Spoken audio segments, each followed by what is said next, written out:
Hi, welcome to another episode of Walking the Path. Today I'm in central London and about to walk under one of the busiest train stations, Waterloo, through the arches here. I came here years ago and it looked very different from how it does now. You can probably notice at the side of me all of the graffiti. Of course, when I was small, this type of thing was considered vandalism, whereas now people come here because it's really regarded as good art. And they come here both to express themselves, but also, like these people behind me you can see here, to pose and have their pictures taken with all of the imagery in the background. A few days ago I was visiting my mother. I have my daughters with me. My youngest daughter had a pair of ripped jeans on, and to my mother that was the worst thing because it was a sign of poverty, where of course to my 12-year-old daughter it was just the height of fashion.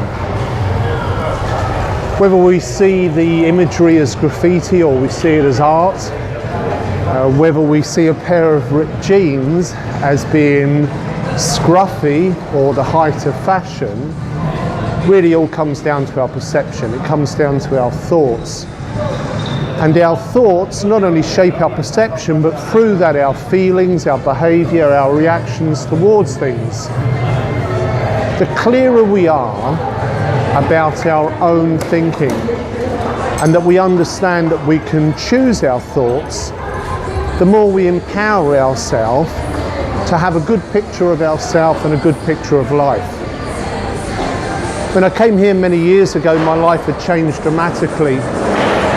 I'd gone from being quite wealthy, owning a disco in the south of England, to suddenly finding myself out of work and very deeply in debt. Because I'd grown up on a funfair family, the only employment that seemed open to me, because I had no qualifications and no formal past work experience, was that I took a job as a salesperson. It wasn't something I really wanted to do, but it was one of the few things at the time, direct sales, that I didn't seem to need qualifications for.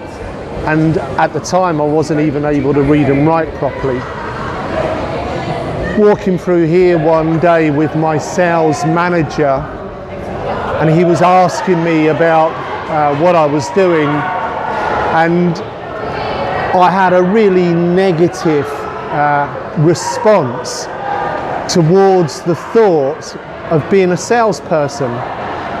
And it was because I didn't have a good picture in my mind about what I was doing. And he said to me, "Brian, you're a sales professional." And I didn't get what he meant, but gradually I started to understand that when you hold a positive picture in your mind for what you do, it makes the biggest difference in how you conduct yourself, in your physiology, in your outlook on life, and of course also in the feelings and the attitudes that you move forward with. What picture do you have in your mind about yourself?